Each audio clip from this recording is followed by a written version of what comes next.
एक गोष्ट या ठिकाणी आपण लक्षात घ्या की ज्यावेळेस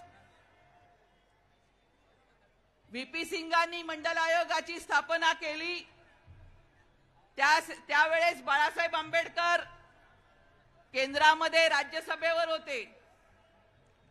व्हीपी सिंगांबरोबर बाळासाहेबांची दोस्ती होती आणि महाराष्ट्रामध्ये या मंडलच्या प्रश्नावरती दौरा करण्यासाठी बाळासाहेब व्हीपी सिंगांना घेऊन आलेले होते।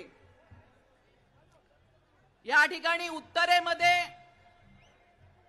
उत्तरेतल्या राज्यांमध्ये ओबीसींचे मुख्यमंत्री झाले मंडल आयोगाच्या नंतर, परंतु महाराष्ट्रामध्ये मात्र ओबीसींचा मुख्यमंत्री झाला नाही। याचं कारण असं आहे की या ठिकाणचं जे व्हीपी सिंगांच्या पक्षाचं नेतृत्व होतं हे उच्चवर्णीय होतं। त्यांना या ठिकाणी खऱ्या अर्थाने महाराष्ट्रामध्ये मंडल आयोगाचा प्रसार करण्यासाठी, ओबीसींना जागृत करण्यासाठी आणि व्हीपी सिंगांना या ठिकाणी संपूर्ण महाराष्ट्रामध्ये फिरवण्यासाठी बाळासाहेब आंबेडकरांनी अपार त्यावेळेस कष्ट घेतले।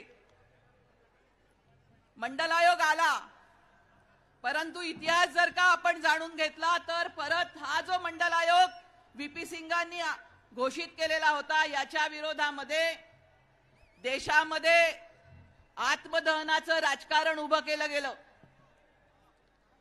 आणि सुप्रीम कोर्टामध्ये एक केस गेली, ज्या केसला